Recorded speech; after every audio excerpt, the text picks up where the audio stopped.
खूप लॉंग व्हायले रे।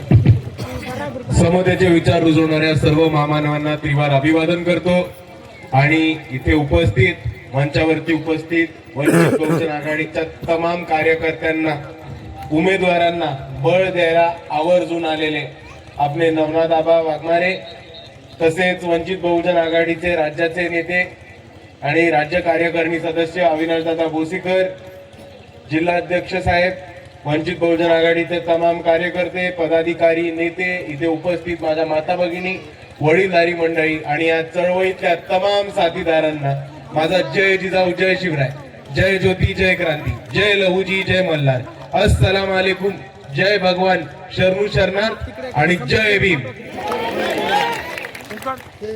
मित्रांनो, आपण इथे जिल्हा परिषद आणि पंचायत समितीच्या निवडणुकीसाठी आणि ही निवडणूक आपल्या सर्वांसाठी, खास करून तमाम वंचितांसाठी, बहुजनांसाठी, दलितांसाठी आणि मुसलमानांसाठी ही निवडणूक खूप महत्वाची आहे। कारण आपण मुद्दा समजून घ्या, आमदारकी खासदारकीला त्यांनी अशी एक व्यवस्था करून ठेवली आहे की माणूस 40-40, 50-50 कोटी फुकल्याशिवाय खासदार बनत नाही, 20-20, 30-30 कोटी फुकल्याशिवाय आमदार बनत नाही। पण आपल्याला 20 कोटी आणि 30 कोटी देऊन निवडणूक लढणं जिंकणं हे काही शक्य होत नाही।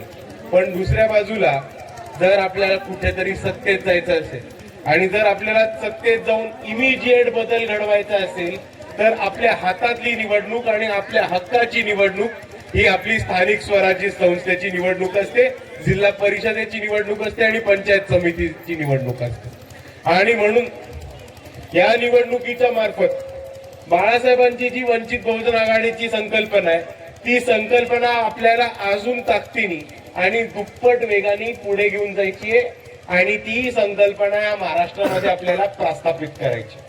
बाळासाहेबांची एक छोटी संकल्पना होती की इकडचा दलित असो, मुसलमान असो, आदिवासी असो, बहुजन असो, बौद्ध असो, मायक्रो ओबीसी असो, भटक्या विमुक्त असो, या सगळ्या लोकांना इकडच्या सत्ताधाऱ्यांनी, इकडच्या व्यवस्थेने सत्तेच्या बाहेर ठेवायचं काम केलं होतं। आणि म्हणून आपल्याला दिसतात की आज हे समाज वंचित आहेत, मागास आहेत, कारण हे सत्तेपासून दुरावलेले आहेत। पण मित्रांनो, स्थानिक स्वराज्य संस्था, जिल्हा परिषदा, पंचायत समितीच्या निवडणुका ह्या त्या निवडणुका असतात जिथे आपण आपल्या हक्काचे, बहुजनाचे उमेदवार आपण निवडून आणू शकतो, सत्तेत पाठवू शकतो आणि हीच लोक सत्तेत गेल्यानंतर आपल्या सर्वांसाठी काम करतील, राबतील आणि आम्हा सर्वांना मुख्य पर्वामध्ये आणण्यासाठी पूर्णपणे अहोरात्र मेहनत करून स्वतःचा जीवाचं रान करतील। या पद्धतीने आपल्याला या निवडणुकीमध्ये बहुजनांचे उमेदवार निवडून देतील। कारण मित्रांनो, मुद्दा सोपा आहे, मुद्दा समजून गेला तर सोपा आहे। आतापर्यंत आपला कोणताही हक्काचा माणूस सत्तेत गेला नाही म्हणून आपण इतके वर्षी बाहेर राहिले।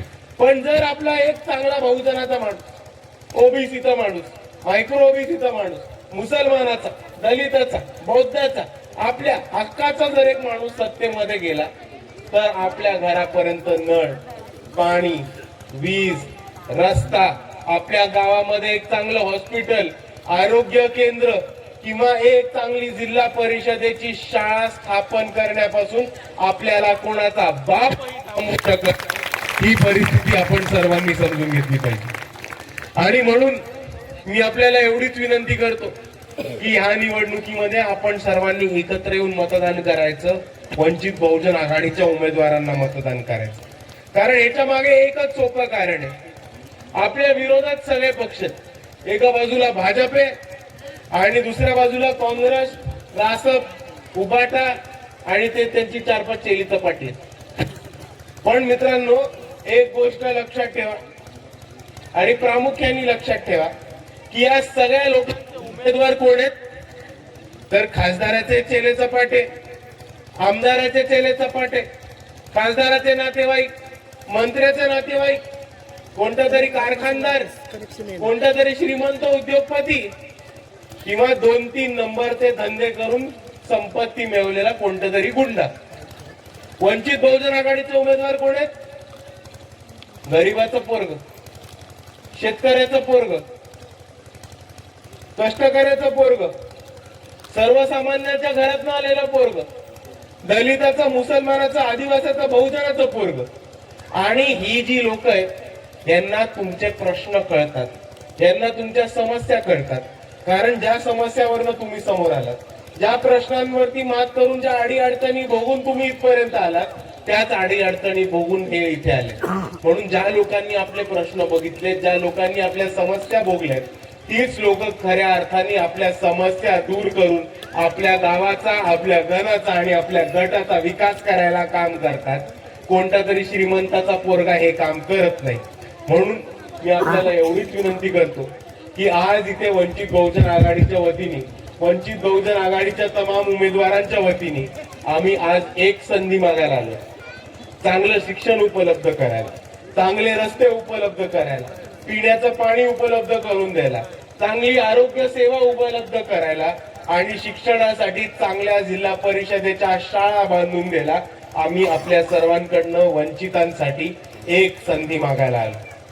आणि मित्रांनो, आज इकडे एका बाजूला वंचित बहुजन आघाडी, भाजप हा जातीवादी पक्ष आहे. नेहमी इकडच्या बहुजनांना, आदिवासींना, दलितांना जातीवादी अत्याचारामधनं आणि हिंसाचारामधनं अडकवत राहतो. आणि दुसऱ्या बाजूला काँग्रेस पक्ष आहे. आता लोक म्हणतात की काँग्रेस हा भाजपचा विरोधक आहे. आणि इकडे जिथे पण माझे मुसलमान बांधव असतील त्यांना मला एकच गोष्ट सांगायची की मी इकडनं गेल्यानंतर गुगल काढा, कोणाचाही फोन घ्या आणि नुसतं कोणालाही विचारून बघा किंवा गुगल वरती टाका मालेगाव महानगरपालिका. कारण ह्या मालेगाव महानगरपालिकेमध्ये एक वेगळाच चमत्कार घडलाय. आयुष्यभर स्वतःला शिव्या घालणारे, एक दुसऱ्यांना शिव्या घालणारे काँग्रेस आणि भाजपनी एक दुसऱ्यांची युती केली. आता तुम्हाला माहितीये भाजप आणि काँग्रेस कधी बरोबर असते का? नाही. भाजपवाले काँग्रेसला शिव्या घालतात, काँग्रेसवाले भाजपला शिव्या घालतात, बरोबर. पण हे सगळं त्यांचं स्टेजवरचं नाटक आहे. आतमधनं बरोबर जेवायला एकत्र बसतात, खायला एकत्र बसतात, धंदे एकत्र करतात आणि उद्या संधी मिळाली तर नांदायला पण एकत्र लागतील. पण मित्रांनो, एक गोष्ट समजून घ्या, काँग्रेस आणि भाजप ह्या दोघांचं ठरलंय की ते दोघं वाटून लुटून सत्ता एकमेकांकडे ठेवणार आहेत आणि इकडच्या दलिताला, आदिवासाला, बहुजनाला आणि मुसलमानाला कोणत्याही परिस्थितीत सत्तेच्या बाहेर ठेवणार आहेत. ही परिस्थिती इकडे भाजप आणि काँग्रेसचं चाललं. म्हणून मी आपल्या सर्वांना एवढंच सांगणार आहे की भाजप आणि काँग्रेस यांची मिली बघत आहे की तू बस किंवा मी बसतो पण तिसऱ्या कोणाला बसू द्यायचं नाही. पण आता आपल्या सर्वांना हे ठरवायचंय की पहिल्या आणि दुसऱ्याला दोघांनाही आपल्या गावातनं पळवून लावायचंय आणि वंचित बहुजन आघाडीची सत्ता आणायची. म्हणून मी दत्ता आपल्याला एवढीच विनंती करतो की वंचित बहुजन आघाडीकडनं जिल्हा परिषदेसाठी सविता दत्ता राऊत या वंचित बहुजन आघाडीकडनं उभ्या आहेत आणि तसंच रामपुरी पंचायत समिती गणाचे अधिकृत उमेदवार महानंदा बाबूराव हरबडे या वंचित बहुजन आघाडीच्या अधिकृत उमेदवार आहेत. आणि तसंच मंगळूर पंचायत समिती गटाचे उमेदवार वशिष्ठ बाबूराव मोरे मंगळूरकर हे पंचायत समितीचे वंचित बहुजन आघाडीचे अधिकृत उमेदवार आहेत. आपल्याला यांचं चिन्ह माहितीये काय? यांचं चिन्ह काय? येत्या 7 तारखेला आपलं नाव सांगा. कैलास माधव बोला सर्कल सर. यांची निशाणी सुद्धा गॅस सिलेंडर आहे. मी आपल्या सर्वांना विनंती करतो की येत्या 7 तारखेला गॅस सिलेंडर वरती बटन दाबून सगळ्यांना विजयी करावं. आणि जिकडे गॅस सिलेंडर दिसणार नाही तिकडे काय करायचं? नोटा दाबायचं. गॅस सिलेंडर आणि जिकडे गॅस सिलेंडर नाही तिकडे नोटा. एवढं म्हणून मी माझे 2 शब्द थांबवतो. जय भीम, जय संविधान. याच्यानंतर साहेब भाषण करतील, आपण आपले बदलून राहा.